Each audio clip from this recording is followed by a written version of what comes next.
This is Hidden Killers Week in Review. A look back at the most prolific stories of the week. This is Hidden Killers Live with Tony Bruschi, Stacey Cole, and Todd Michaels. It took Austin 34 years to name the man who killed 4 teenage girls in the yogurt shop in North Austin. His name, Robert Eugene Brashears, a serial predator, turns out. Yeah, serial predator in this case, already linked to multiple rapes and murders across the country. He died by suicide in 1999, long before anyone connected him to the case. But the real story isn't just how they solved it, it's how they didn't. How investigators locked onto 4 innocent young men. How 2 of them were convicted. 1 sent to death row based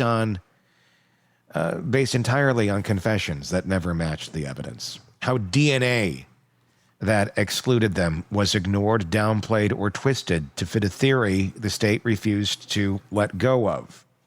It's a case about tunnel vision, about coercive interrogations, about prosecutors doubling down even when the science told them they were wrong. It's about what happens when you let the need for closure override the need for truth.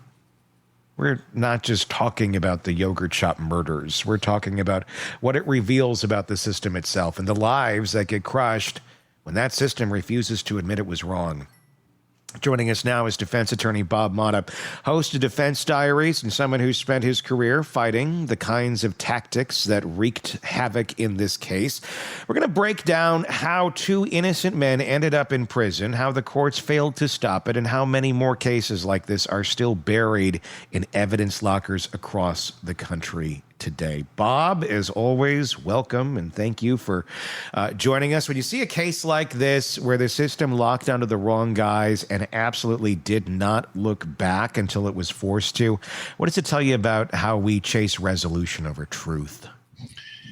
Well, sadly, that's just a reality of what we're dealing with the criminal justice system these days, because at some point in time, it became less about justice and the search for truth, and it became more about winning.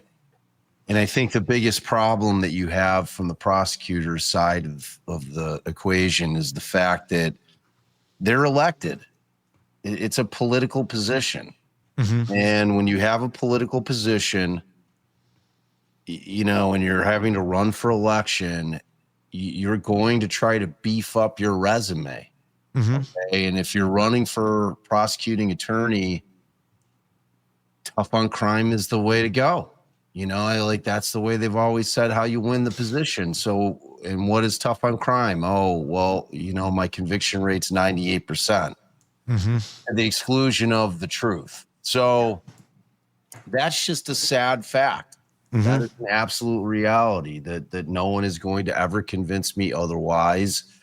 That is one of the primary issues with our system these days.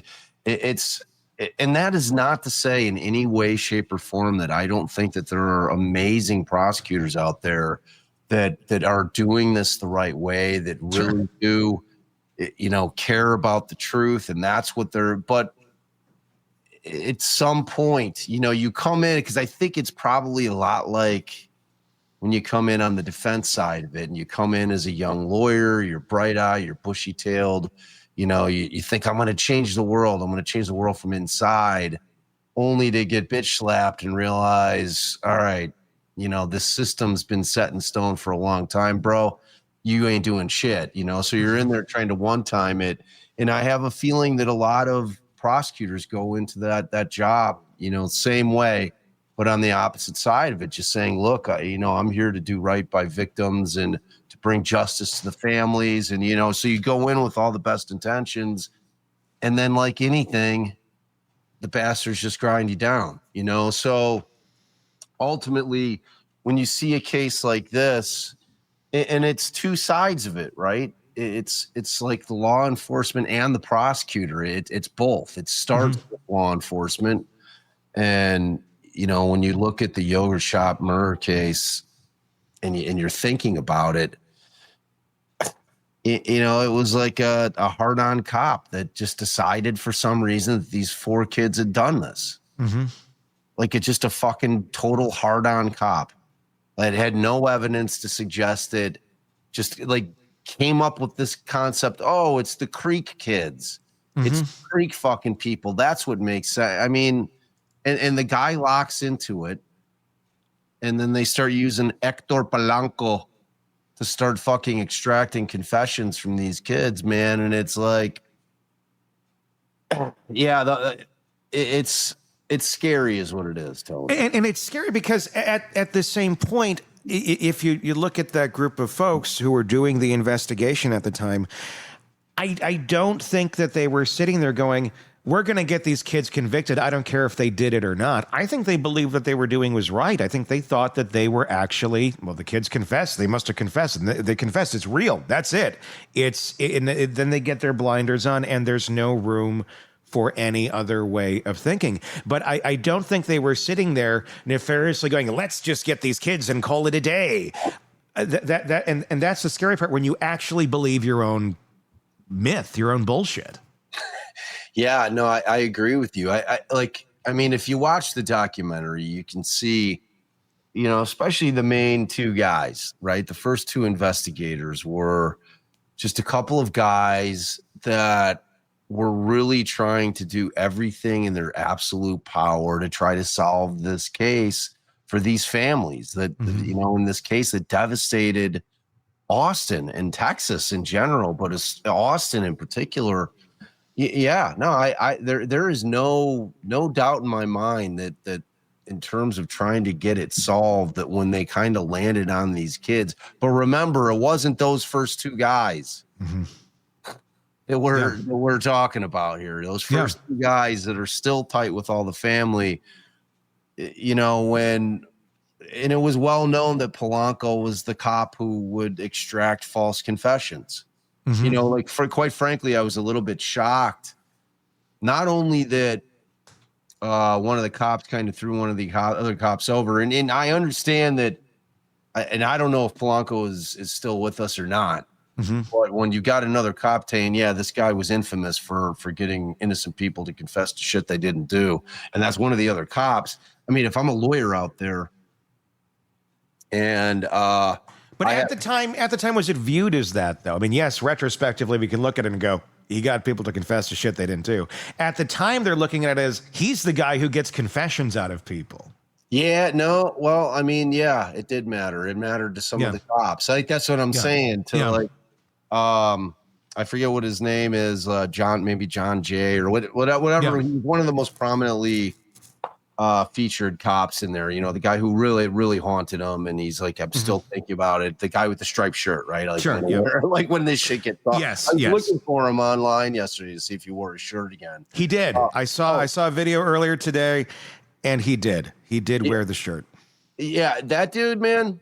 No, like he knew, like he was an intellectually honest cop, and he had problems with them looking at these kids. He didn't think that these kids were the right call. And ultimately they moved him off the case, because of his kind of resistance to what they were putting out there in terms of how they thought this case went down. So, I mean, cops are just like anybody else. They're individuals. There's always going to be, differences in opinion, just like any other job. But, ultimately, what happened here was they get locked in on a concept, on a theory, and it's really, really hard to get them off of it, and ultimately, and then it started with the cops there, and then it moved up to the prosecutor's office. Like, it's a compelling story, and the Creek kids, they sound like fucking nefarious little motherfuckers, and let's hang it on them.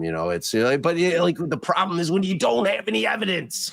No matter what your intentions are. They were able to coerce a confession out of them, and then you got a community that's seething to find somebody. I was just going to say that. And if you go, the River Kids did it, of course the River Kids did it, and you're basically you're running on hysteria. Totally. And hysteria is not fact. Hysteria rarely ever produces anything out of it that is tangible or meaningful once the hysteria calms down. But unfortunately, it's like, well, we got it out of the hysteria. It's fact. And that's the scary thing. 18 hours to get Michael Scott to confess. Robert Springsteen confessed after 5. Neither had legal counsel present. Both later recanted. We look at this happened in the very, very early 90s. Have things changed all that much in the United States of America in terms of getting confessions out of people? No. Next question. Yeah. No, they haven't. I mean, the read technique, I think, should be outlawed. Look, they're always going to be able to come into an interview and lie to you until the Supreme Court, reverses that ability to be able to do so. Because right now, and they can't lie about certain things. Like, they can't say, if you just confess to me right now, I'm going to make sure I'm going to walk you out of here. We're not going to charge you. You know what I mean? Like that. Yeah. Like, if you're talking about some kind of immunity deal, that's going to be brokered by a prosecuting attorney, not a cop. But I mean, they can certainly come in and say, "Hey, man, we got your fucking homie over here in the next interview room, and that is a real problem for you because this guy just fucking ratted you out." So like, and you're telling this guy that, and it's all like a mind fuck. Yeah, you know what I mean? It's like you're in there because just like. We could spend probably a full day trying to get people to understand that false confessions are a real thing. Yeah. And we had Michael Scott's attorney on with us last night. Yeah. And he was fascinating. But, one of the things that we were talking about was this concept of trying to convince people that there is such a thing as false confessions, because everybody's initial instinct in terms of like being a human being is, hey, you know what? There's no fucking way I would ever confess to something I didn't do. I don't give a fuck what they're doing to me. That's what people say. That's what people think. And that is the base from where people jump off from. Like, so like everybody thinks I would never confess to something I didn't do.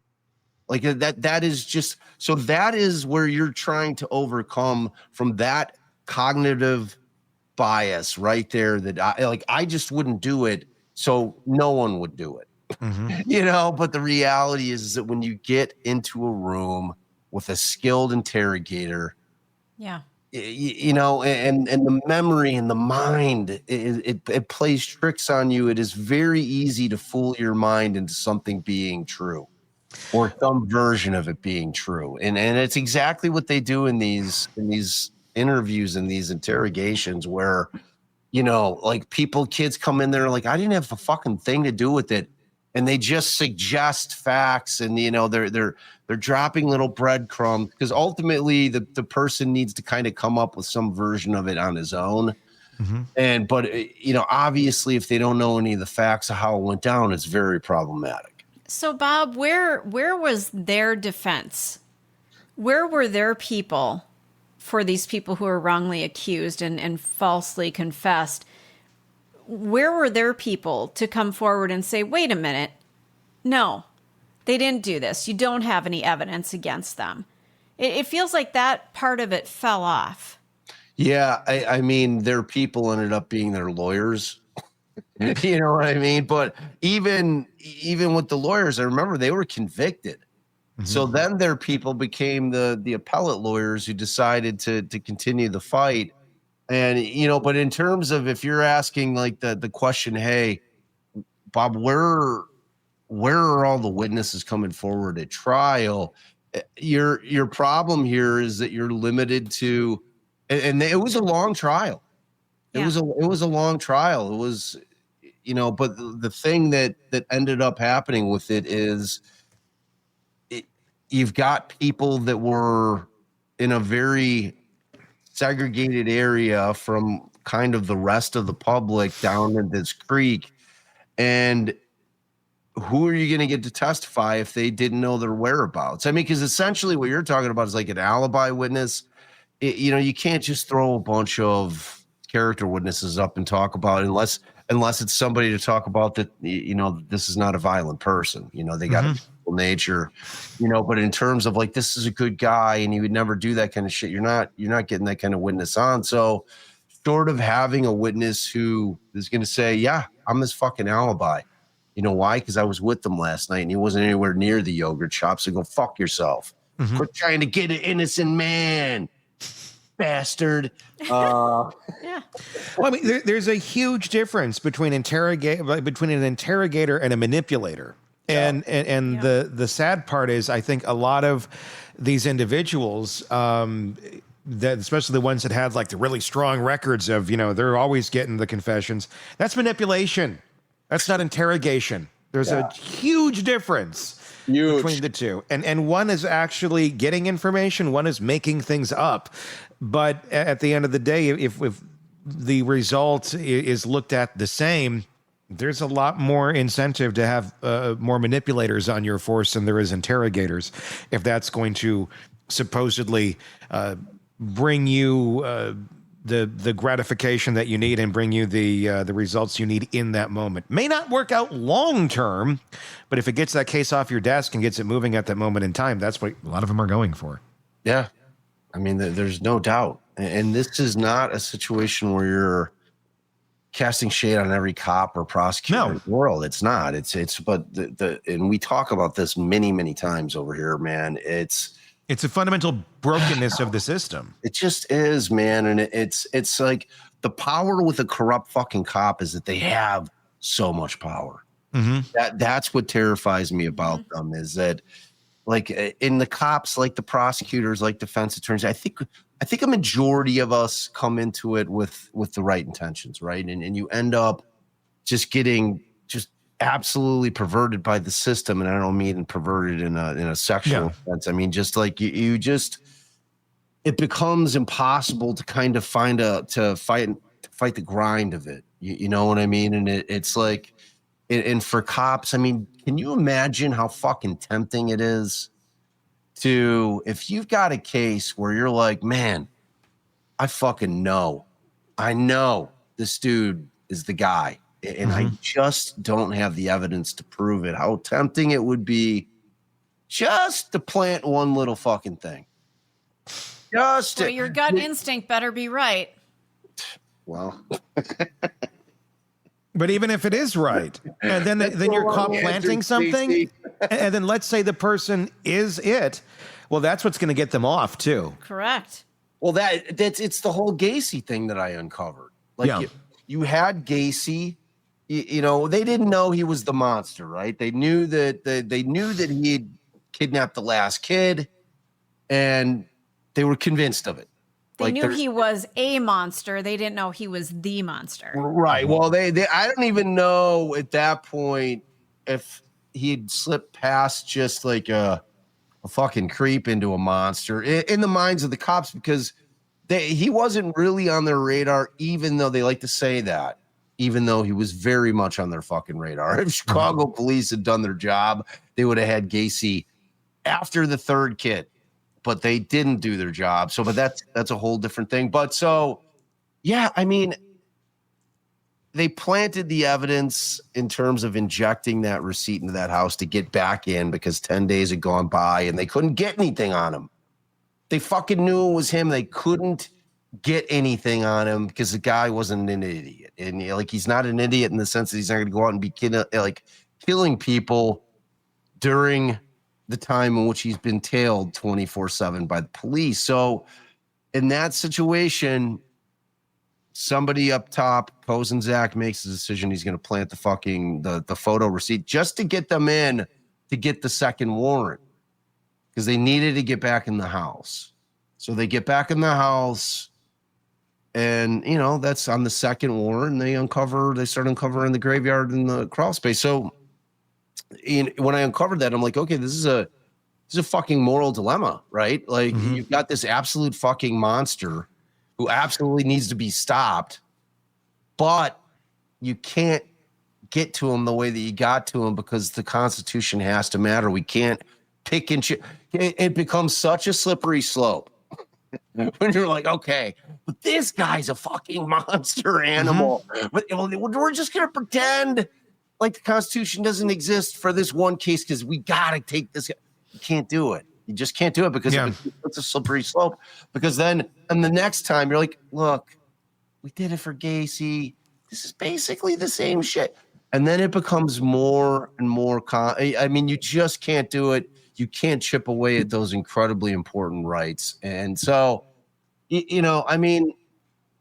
And it's not like they wouldn't have gotten Gacy eventually anyhow. I mean, there would have been something would have tripped it to get in there and get that information. 100%. But they did it. They, basically they warped the level. They got there a little bit faster than maybe they needed to. But obviously ultimately did get them. But do the ends justify the means is kind of the question. Right, it can't. We can't allow it to. As much as we're tempted to say, yes, fuck him, we can't. Yeah, it's that simple. Like, because there's a case where there's going to be a case where there isn't a graveyard in the guy's basement or in his under his house. You can't set a precedent that it's okay to pick and choose who the Constitution applies to. It's that simple. Yeah, you can't do that. Like, you know what I'm saying? It's like if you allow that one time, you've then created some kind of precedent that look, there's exceptions to who the Constitution's not going to apply to. And to go back to exactly what you just said, because you're not always going to. They had no fucking idea this guy had a graveyard in his crawl space. None. Zero. They were literally looking for one kid. Yeah. It just happened to stop one of the fucking most horrific serial killers of all time. So I mean, it was a boon. And they didn't get caught. Like, I caught him. Yeah. Like, Gacy's dead.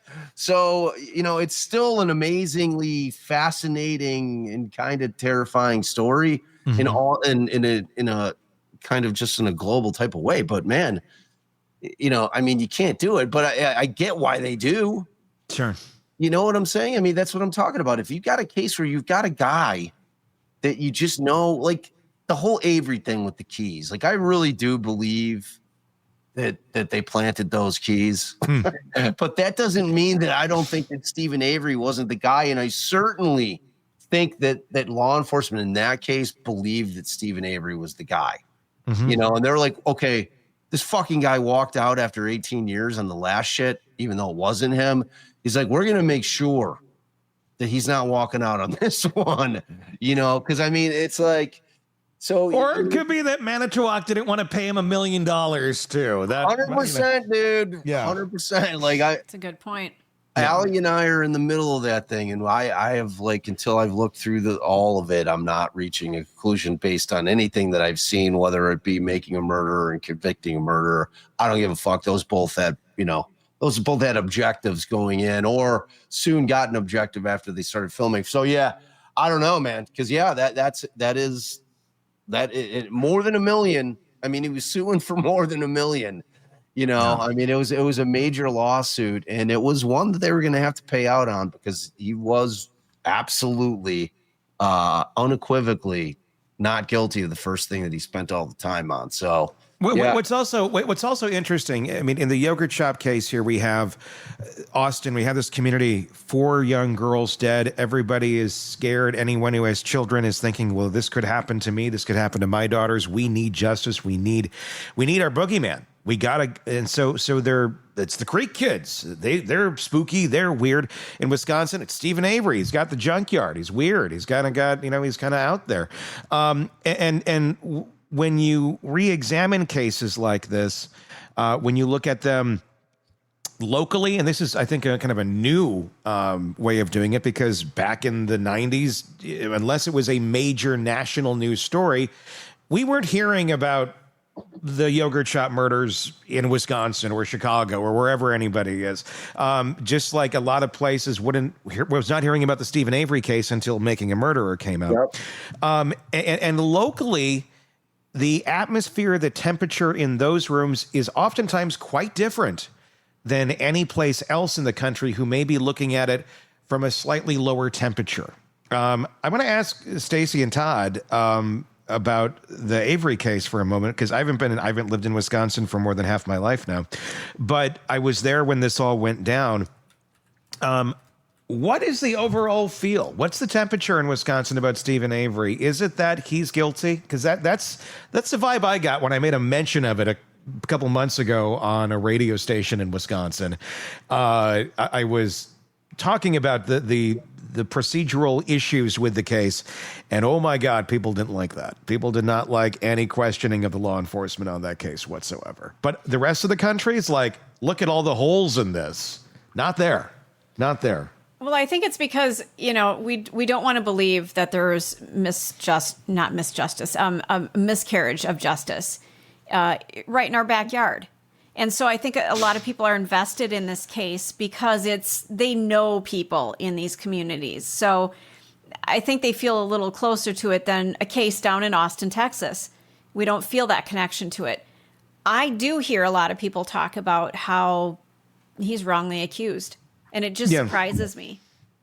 As I brought it up on Kiss FM in Green Bay, Appleton many months ago, and got flooded with calls of like, how dare he say that this, and granted, it is the market where this happened. It is the Stephen Avery market. And so there's a lot of people connected to that case. I mean, I even have... It's a niece of actually a uncle of mine, not by blood, is Teresa Hallbach. But I was very surprised that there was the vitriol on it. And again, I don't even know what my opinion is on the case. I haven't looked at it in quite some time. I know there was Making a Murderer. Candace Owens, you can have your opinion about her every which way, and I think many do. Had that other doc that came out that was more Convicting critical. Murderer. Yeah, Convicting a Murderer, which I watched and I thought was interesting, and it pointed out a lot of the shittiness of the original doc in terms of things that were edited to be a certain way. But at the end of the day, there's a lot of questions there in my mind. It's anyway, we're not talking about that case, but it is. But the point is your atmosphere is your temperatures in the room, and the pressure to convict and get your guy is such heavier in the places where it took place, obviously, than others. And you're going to have very different viewpoints sometimes depending on those geographics. 100%. Look, the reality is pressure makes diamonds. And when you're in a community wherein something like this, and I'm talking about the yogurt shop murders, happens, you have a stunned, scared community, and there's going to be expectations. And it starts with the victims' families. And, cops are like just internally feeling that pressure, for the families, because they realize that the families want answers, need answers, deserve answers. And to have that kind of pressure on you as a cop, it's like where you see it in shows, the obsessed cop who can't sleep, who's working the case constantly, who's, there's got to be the answer here. And sometimes there just isn't the answer. And sometimes you just have to really, let the thing go cold and wait to see if something else develops, because what you have at the time just simply isn't going to be enough. And I think that like what you were talking about, Tony, that sometimes that the external factors may push people to do things that they wouldn't otherwise do if all things were equal. You know what I'm saying? So, I mean, just it's, again, a political pressure. Yeah. There's motives for reasons for people to do things that they wouldn't otherwise do. And I think that it happens sometimes, because it's like, I'm always sitting there thinking in cases where it's just clear that they railroaded somebody, and where it's so clear that they railroaded somebody that the question then becomes, did you knowingly convict an innocent person just to get a conviction on this fucking thing? Because that's a hard question. I mean, if ever I were to hear an answer from a prosecutor that yes, they did, that person needs to be ripped away from the job of prosecutor as quickly as humanly possible, because that is like the last type of human being you need in that type of position, because to think that somebody would do it intentionally is horrifying. Yeah. You know what I mean? It's like, it's like you said, I think most of them come in with the best intentions. I don't think that typically they are trying to frame up innocent people. You know, it's like even go ahead, T. We have the attitude, obviously, we want to win. And that's kind of a toxic thing, I think, in our culture. We got to win. At what cost are we winning? Especially when it comes to things like this. Yes, you may get the conviction. You may get the person behind bars. And then the family may be able to sleep better at night because they think the bad person is gone. But they're still out justice has been served. But not if you got the wrong person. Not if the wrong person is behind bars. You just ruined more lives. Yeah. And that victim that's dead, I can probably guarantee if they were a decent human being, they probably are not sitting wherever they're sitting now going, oh, this is great. At least everybody's sleeping well at night, but you didn't get the right guy. Like that's not how that works. But the Innocence Project says nearly a third of DNA exonerations involve false confessions. I mean, this is obviously kind of a new thing we're coming about now with the DNA technology that exists and looking back at these older cases. Bob, I want to ask you, I mean, as a defense attorney, how difficult is it to take on a case or handle this when you are taking on a client that gave a false confession, that's coming to you saying, look, they pushed me. They made me say this. This is not what I really wanted to say, but now it's on the record. And now you got that mountain to climb up as you're trying to defend someone's innocence. It's not optimal. It's not an optimal situation. Obviously, it's one of those situations where, you know, the first thing you're going to do if you have a confession, if your client has made a statement, is you got to look at the other evidence, right? So in this particular case, you had two guys that had made statements, and one was Michael Scott and the other was Robert Springsteen. Those were the two guys who ultimately were convicted. Okay. So these guys were actually wrongfully convicted. Maurice Pierce and this Forrest Wellborn, who were the two other kids out of the four, they never actually ended up going to trial and getting convicted. So the charges were dropped on both of them at some point. But these two guys, so initially all you have is their confessions against one another that are not consistent at all, completely inconsistent with what happened inside of that yogurt shop. So you've got that. But the difference between Robert Springsteen and Michael Scott in this case was that there was somebody that, and I don't know if you watched the documentary, but it was kind of the tattooed blonde woman. So when she had made a claim that Michael Scott had confessed to her at a party, that she had said that he did it. And then when the cops are investigating her, turns out, you know, she's like, oh yeah, well, he gave me all kinds of details, but I couldn't remember any of them. But they had this kind of corroborating witness here. So that Michael Scott thing was a little bit different than Springsteen, because all they had on Springsteen was Michael Scott's confession. Yeah. So when I have a confession thing, I'm coming in and I'm looking, what other evidence do they have?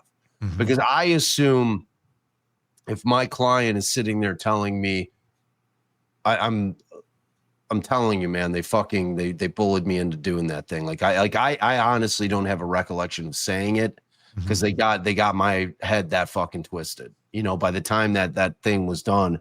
So I'm telling you, I didn't do this thing. I you know, you're just going to have to trust me on it. So if I have that as my baseline in terms of saying, okay, I've got to look at the conditions of the interrogation and I'm going to have to challenge that. But the other part of it is, because I don't think if you have a single confession and it's something of the nature I did it, that is a confession.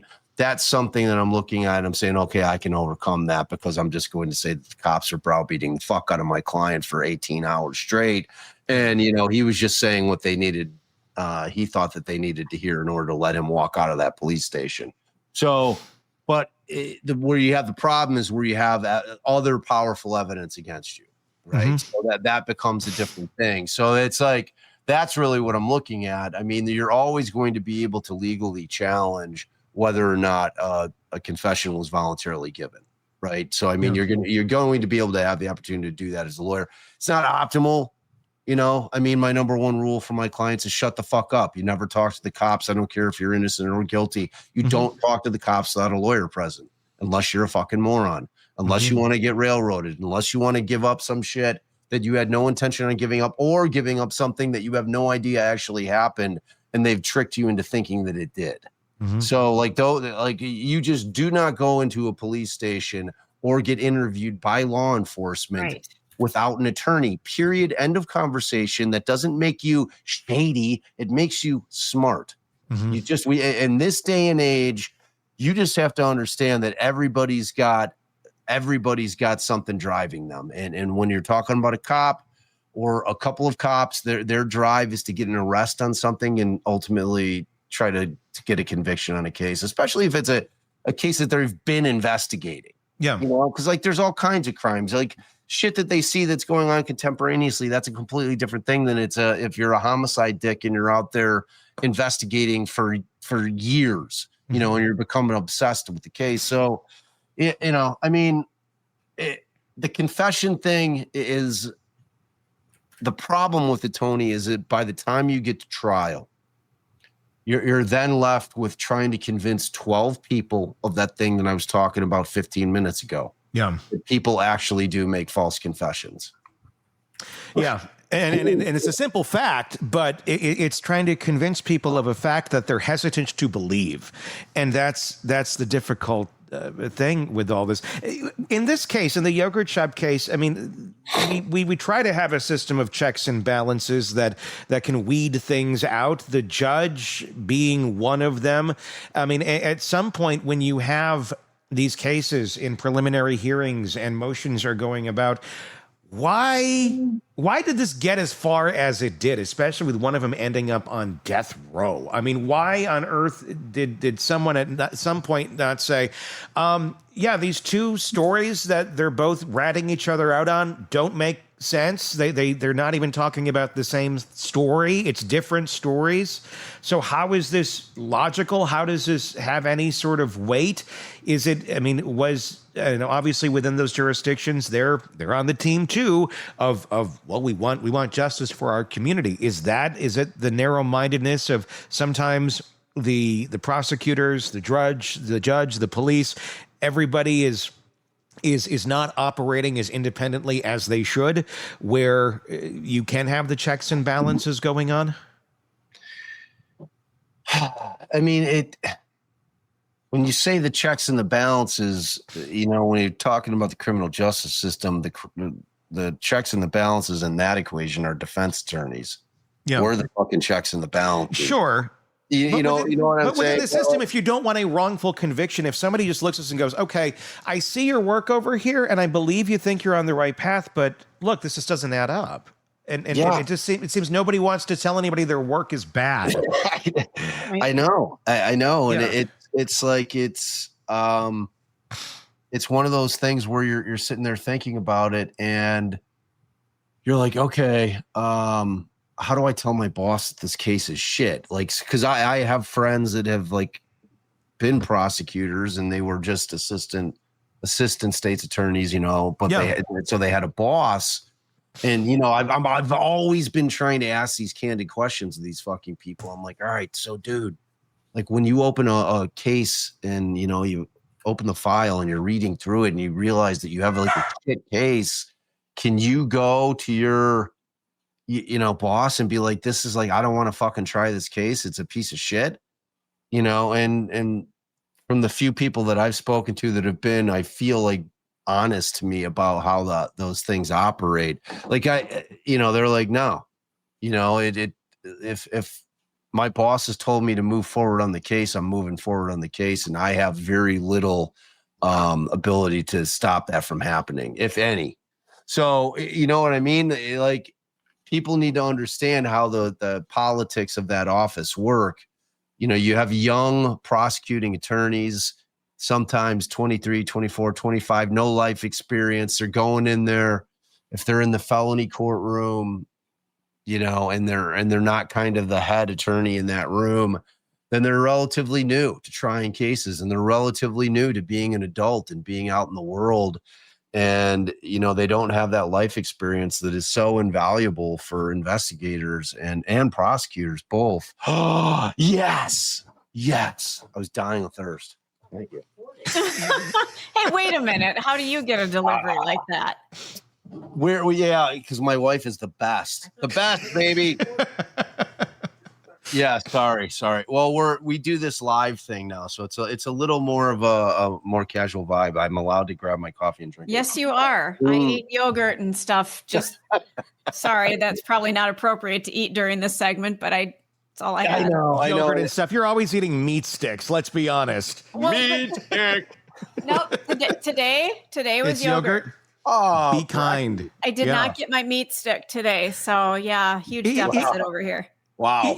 If we were to look back at this, and because obviously, and I want to talk about the folks who've gone through hell on this, and obviously now they did not do it. But the rumors have continued throughout the years, and they get looked at strange ways. Oh, I wonder he got away with this. Everybody has their judgments. Obviously, it wasn't them. So what does the future hold for the surviving accused today? Do we have lawsuits in the future? I know that there is like a fund for people who have been wrongly accused in Texas. I believe it's like $80,000 a year they get. But I mean, come on, you stole all this time from these people, and now that they truly do have the right person, is there any now new legal repercussions or motions or moves that they can make for some justice here for themselves, for the them being wrongly accused and those years of their lives stolen? It's a 1983 claim, violation of your civil rights, and there is a statute there in Texas. And honestly, I don't know what the situation is with how there's an interplay between that statute that they have and the ability to be able to bring another, like you can't double dip on it, right? So they're going to, people that understand the law down in Texas are going to have to look at it, because obviously now there's pretty definitive evidence that like these guys were factually innocent and they have been exonerated. Here's the problem with it, T, is like we're talking that this is a case that went down in 1991. Yeah. Right. And like, so these guys ended up not going to trial until like 1999. So but there was this cloud of first suspicion and then this cloud of guilt that followed them. So in 2009 or 2008, leading into 2009, both Scott and Springsteen got out based on the Supreme Court of the U.S., had dropped a new case, and it was a Sixth Amendment case saying that, look, you absolutely cannot convict somebody on the fact that you're using that person's confession without bringing that person into court so that the accused can confront their accuser, meaning the person who gave the co-confession. So in both of those cases, wherein the primary piece of evidence was the confession, during neither trial did they bring in the other person so that they could be confronted. So meaning Robert Springsteen was not brought into Michael Scott's trial in order to be cross-examined, and vice versa, because they were tried separately. So that was a no-no. And so ultimately what ended up happening is both of the convictions were overturned. However, to go back to your point that you were just talking about 15 minutes ago or 10 minutes ago or 5 minutes ago, whenever it was, you had these prosecutors and cops that still had bought in to their theory to the extent that they had this cognitive bias that they could not get past the fact that these are the guys. Like you've seen this clip of those prosecutors. She's like, when they were both convictions were both tossed and they were remanded for a new trial, she says, originally they're trying them again. So there's a year period. She's like, we're definitely trying these mofos again. We're convinced that these are the guys and we're moving forward. So for a year, like when we had the attorney on last night, Carlos, he's like, I prepped for that case like a fucking savage. Yeah. thinking that they were going to be taking it back to trial. And then all of a sudden, technology pops its little head in, and they were able to create and pull 2 profiles. One at that time, there's multiple profiles now from multiple different pieces of evidence that they couldn't get because it was such a minute amount of DNA that, at the tech at that point, they couldn't develop a profile. So Sure. at that point in as they're in 2009, the technology is advanced to where they pull profiles from both the round that was found in the drain and also one of the vaginal swabs from Amy Ayers. And at that point, they're like, oh, okay, we got a fucking problem. Like this sample, which the sample on both the round and the vaginal swab, same dude. And that dude isn't any of these 4 dudes. So they're like, oh, well, he's the 5th guy. It's like, Oh, we had a fifth another one. Yes. yeah. So, that's where you're at. And so ultimately they end up not recharging or retrying the cases. So like ultimately there was enough people back there being like, I don't know. It's like that. He's the 5th guy thing. I don't know that that's it. I'm starting to think that these guys didn't fucking do it. But it, like the way that it was publicized in Austin, and like you said, it was pretty much kind of a local case. Like I don't know.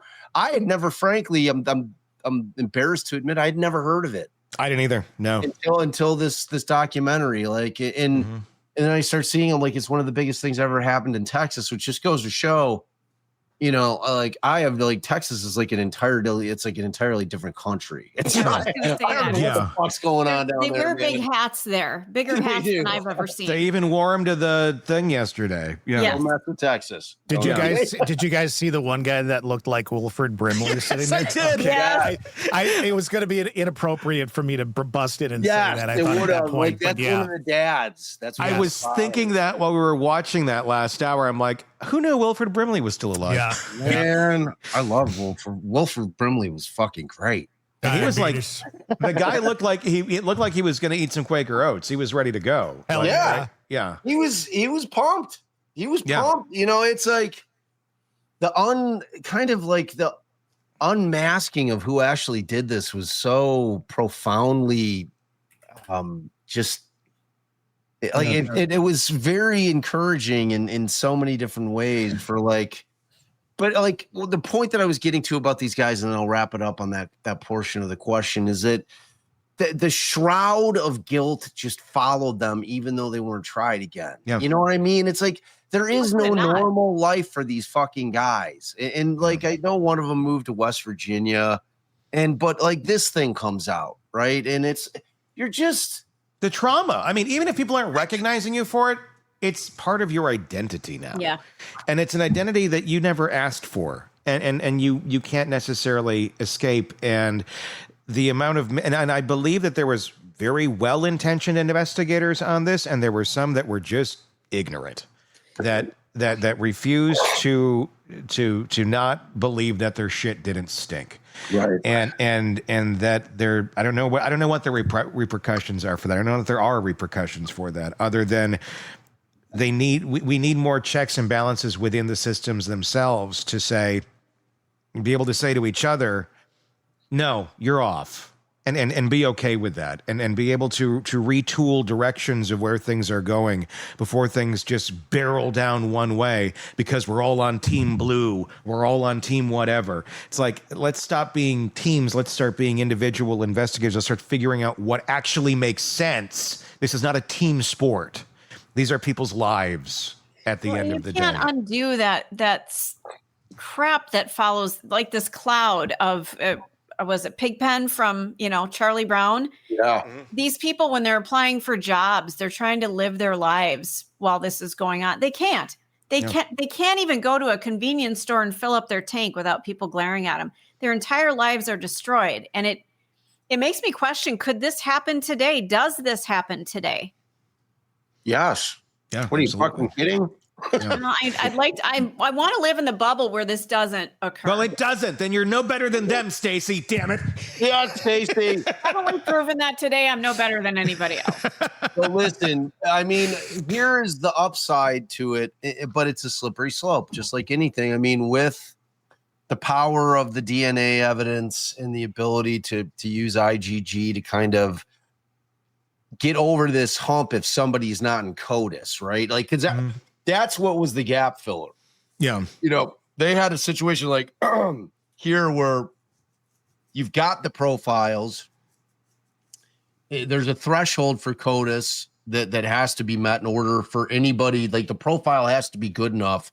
They have to have at least 16 markers, right, in order for it to be listed in CODIS. So if you've got DNA from a crime scene, because there's two ways that they kind of like fill up CODIS. It's either somebody who's been arrested, and depending on what state you're in, you know, they have to mandatorily give over DNA if they're convicted. And in Illinois, it's like you have to be convicted in order to be forced, unless they compel it during the trial process.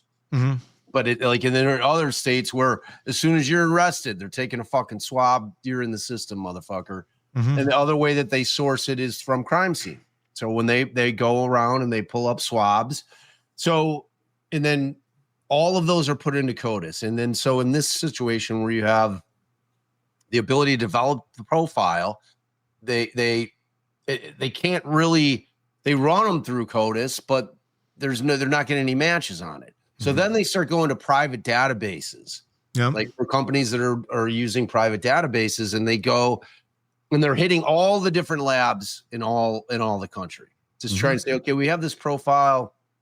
We want to see, you know, if you got anything in your system that may not have met the threshold for CODIS that's a match. And then they get this hit in Kentucky, you know, like, and that's how they get is it Brashers or Brashears? I wonder the same thing. I've heard it so fucking like fancy.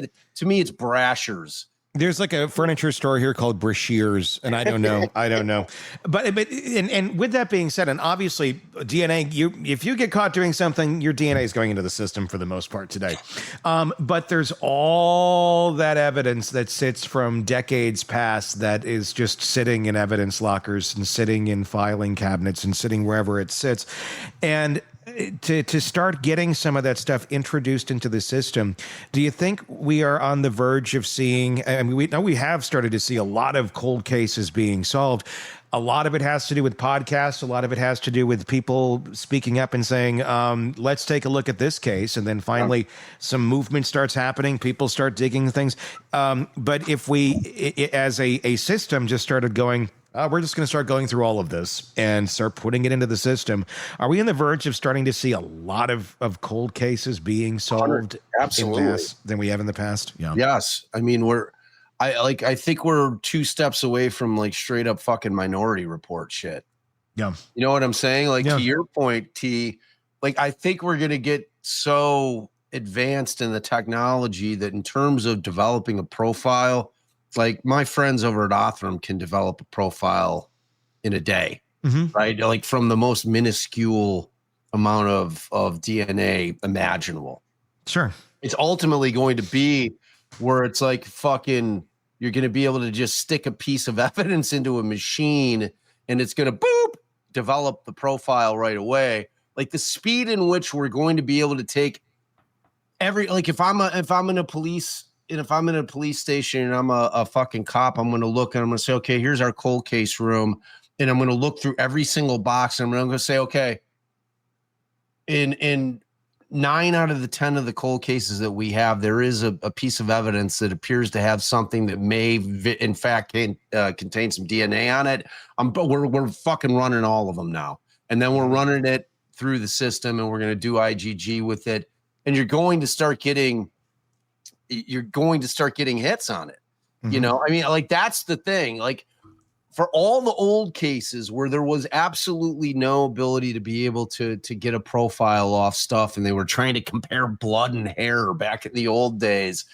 Like, if you have that evidence now and you say, okay, you know, it's become so cost effective for us to do it, because that used to be the rub. it's really expensive to run the DNA and get a profile. It's like we don't have the budget to go through our 100 cold cases because we can't spend 18, 20 grand per piece of evidence to try to develop a profile on it. When it becomes so cost effective that it costs barely nothing in order to do it, and then you're running it all through, and then you're trying to. That's the thing that's fascinating about IgG, and one day I'd love for UT to get really a DNA expert on, and we'll have an amazing conversation because IgG is so powerful. Oh yeah. And it's so scary when it's in the hands of the wrong people in law enforcement, because nothing tells anybody anything more than our DNA does, meaning that gives up more information about us. I've been making the argument for the past couple of years that I think that we do have a privacy interest in our DNA, meaning that when they're using IgG, which is where they're finding a hit somewhere on the tree, okay, and then they're working their way backwards to see if they can work towards this person that they kind of like for it, where they have this kind of remote DNA hit. You can't allow law enforcement to go in my estimation, without a warrant. They should have more. Like IgG can't be step one. Sure. You know what I'm saying? Because then it becomes a thing where surreptitiously they're going to be trying to get all of our profiles out. Because if the government had their druthers, they'd tell us, all right, everybody, today is DNA day. Everybody go to your local fucking office and you're all giving us a buccal swab, and like that's it. Like we're going to have a huge database. No one's getting away with shit. Fortunately, we have civil rights in this country, and they're not going to be able to do that, at least at this point in time. But, if you were to ask them, would you love to be able to have every human being that lived in the United States in the fucking system? They'd be like, yeah, we'd solve every crime. Like we have facial recognition out there. So and look, it's not DNA, but our faces are identified in public places now. So we are inching closer. It doesn't take everybody to get swabbed to be in the database, though, either, to triangulate things down. It's like at 90% of the population can be tracked by DNA and IgG, even if you're not in it. That's what I'm saying. We're almost there. I mean, we are. Yeah, that's my point. That IgG part of it is really just family tree shit. You know what I'm saying? That's why I'm saying the baseline has to be, and this thing's going to get up to the Supreme Court at some point. It's such new technology. I thought that Koberger was going to be the case if he took it to trial. Sure, because Ann Taylor made enough of a stink about it in terms of their use of IgG without a warrant, and that they had backdoored the system, that I thought that was going to be the case that would make it up to the Supreme Court, because we do need it ruled on.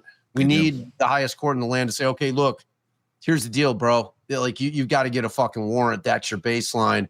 Have some probable cause in terms of some other evidence, and then come into a judge, say, all right, we want to use IgG. Okay, I see that you've collected this, and this. It's sufficient. I'm giving you the warrant. Go for it. That's fair. That's fucking fair. It can't be the first step to where they're going to just jump into it and say, okay, look, the YSTR side of it, because the paternal side is, we have the same DNA as our ancestors. It mutates a little bit over time, but by and large, it's the same profile. So, in order to get to that point, I think that there should be some probable cause, and you should have to come in and get a warrant. But you're right. I mean, like ultimately, the shit's going to be infallible, because both databases, like CODIS, is not massive still. No, it's really not. But in terms of our total population of whatever 350 million, it's a pittance.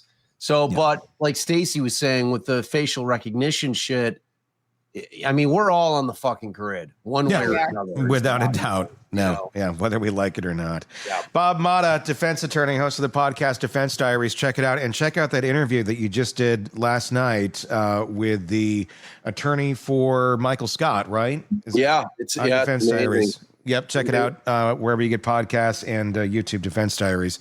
Just search it and you will find it. All right, that's going to wrap up today's episode of the program. For Bob, for Stacey, for Todd, I'm Tony Bruschi. We will talk again real soon. Want more on this case and others? Then press subscribe now and don't miss a moment of true crime coverage from Tony Bruschi and the Hidden Killers podcast.